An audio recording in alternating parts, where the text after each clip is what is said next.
আসসালামু আলাইকুম everyone, welcome back to my channel. আজকে আমি বানাবো ঝিনুক পিঠা বা চিরুনি পিঠা।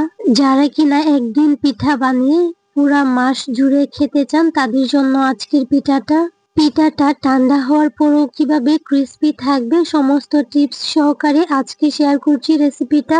পিঠাটার আওয়াজটা শুনে বুঝতে পারবেন এটা কতটা ক্রিস্পি হতে পারে।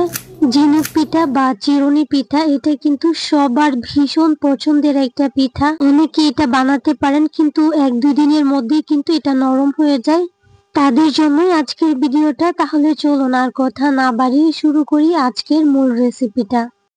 প্রথমে বলে রাখি, ঝিনুক পিঠাটা চাইলে আটা অথবা ময়দা বা চালের গুঁড়া দিয়েও বানাতে পারেন, তবে আজকের পিঠাটা আমি ময়দা দিয়ে বানাবো। তার জন্য চুলায় একটা প্যান বসিয়ে দিয়েছি, তার মধ্যে 2 কাপ দিয়ে দিয়েছি পানি, সেই সাথে স্বাদ মতো লবণ দিয়েছি। এখন পানিটা বলক আসার অপেক্ষা করব।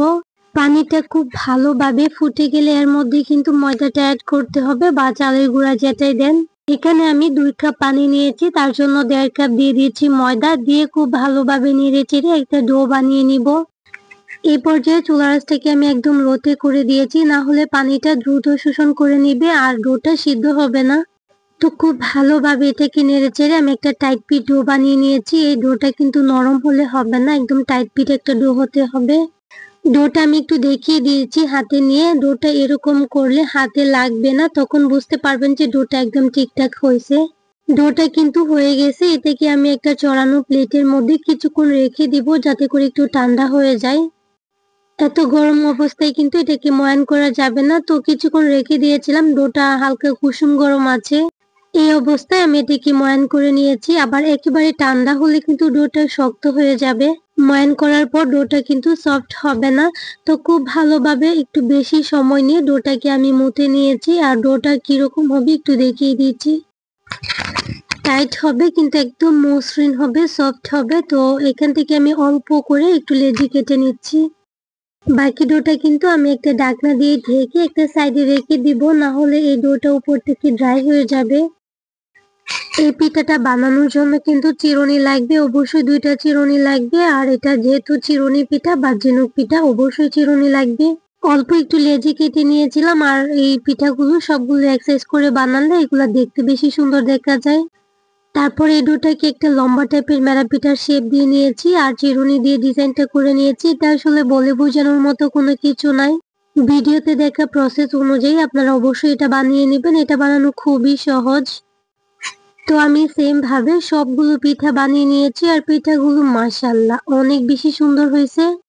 সবগুলো পিঠা আমি এক সাইজ করে বানিয়েছি। এখন এগুলোকে একটা সাইডে রেখে দিব। আর এই পিঠার জন্য যে একটা শিরা বানাতে হবে ওইটা বানিয়ে নিয়েছি। তার জন্য চুলায় একটা প্যান বসিয়ে দিয়েছি, তার মধ্যে দিয়ে দিয়েছি 1 কাপ গুড়। আজকে আমি গুড়ের সাথে চিনিটাও অ্যাড করব। আমি খেজুর গুড় নিয়েছি 1 কাপ, সেই সাথে 1/2 কাপ চিনি দিয়েছি। এখন এর সাথে দিয়ে দিচ্ছি 1/3 কাপ পানি। অবশ্যই অল্প একটু পানি লাগবে, না হলে কিন্তু দ্রুত এটা পুড়ে যাবে। চুলাটাকে অন করে দিব। আর এখানে আমি একটু এলাচ গুঁড়া, সেই সাথে 2-3টা দিয়ে দিচ্ছি তেজপাতা। এখানে যে ফ্লেভারটা এটা আসলে নিজেরা নিজেদের পছন্দ মতো অ্যাড করতে পারেন, চাইলে মিষ্টি জিরা দিতে পারেন, আবার চাইলে এলাচ, দারুচিনি, তেজপাতা সবগুলো একসাথে করেও দিতে পারেন। এই শিরাটা হতে বেশি একটা সময় লাগে না, একদম কম সময়ে বানিয়ে নেওয়া যায়। তো শিরাটা কিন্তু একদম রেডি হয়ে গেছে, তবে এটা চেক করে নিচ্ছি।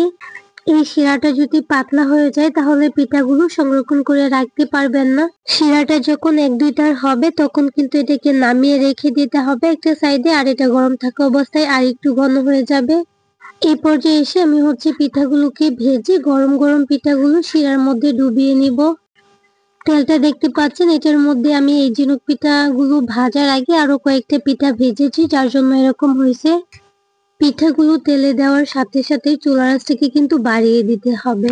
যখন উপরটা শক্ত হবে পিঠার তখন চুলার আঁচটাকে লোতে করে দিতে হবে। সেই সাথে একটু সময় নিয়ে পিঠাগুলোকে একদম ক্রিস্পি করে ভেজে নিতে হবে। চুলার আঁচটাকে হাই করে দিয়ে যদি পিঠাগুলো ভেজে নেন তাহলে দ্রুত পিঠার গায়ে কালার চলে আসবে, কিন্তু ভিতর একদম নরম থাকবে, যার ফলে পিঠাগুলো সংরক্ষণ করে রাখতে পারবেন না। আর দেখেন আমি কিন্তু 7 থেকে 8 মিনিট সময় নিয়ে পিঠাগুলোকে ভেজে নিয়েছি। পিঠাগুলো অনেক বেশি ক্রিস্পি হয়েছে, সেই সাথে আমি বাকি যে পিঠাগুলো ছিল সবগুলো ভেজে নিয়েছি। এখন এই গরম শিরাটা কিন্তু এই গরম পিঠাগুলোর উপরে দিয়ে খুব ভালোভাবে নেড়ে চেড়ে মিশিয়ে নিব উল্টে পাল্টে। খুব ভালোভাবে শিরার সাথে পিঠাকে মিশিয়ে নিচ্ছি। সেই সাথে আপনাদেরকে একটা রিকোয়েস্ট করছি, যারা আমার চ্যানেলে আজকে নতুন আছেন, যদি আমার রেসিপিগুলো আপনাদের কাছে একটু ভালো লেগে থাকে তাহলে প্লিজ চ্যানেলটাকে সাবস্ক্রাইব করে পাশে থাকা বেল আইকনটা অন করে দিবেন। আর হ্যাঁ, যারা যারা অলরেডি এই কাজটা করেছেন তাদেরকে অসংখ্য ধন্যবাদ। 3 থেকে 4 মিনিট পর পিঠাগুলো খুব ভালোভাবে ঠান্ডা হয়ে গেছে। আর দেখেন পিঠাগুলো ভিতরে কিন্তু রস ঢুকে গেছে। আর মাশাআল্লাহ এত বেশি ক্রিস্পি হয়েছে, এই পিঠাগুলো আপনি মাস জুড়ে সংরক্ষণ করে খেতে পারবেন। তাহলে আজকের রেসিপি এই পর্যন্ত। সবাই অনেক অনেক বেশি ভালো থাকবেন, সুস্থ থাকবেন, সবাই সবার জন্য দোয়া করবেন। আল্লাহ হাফেজ, আসসালামু আলাইকুম।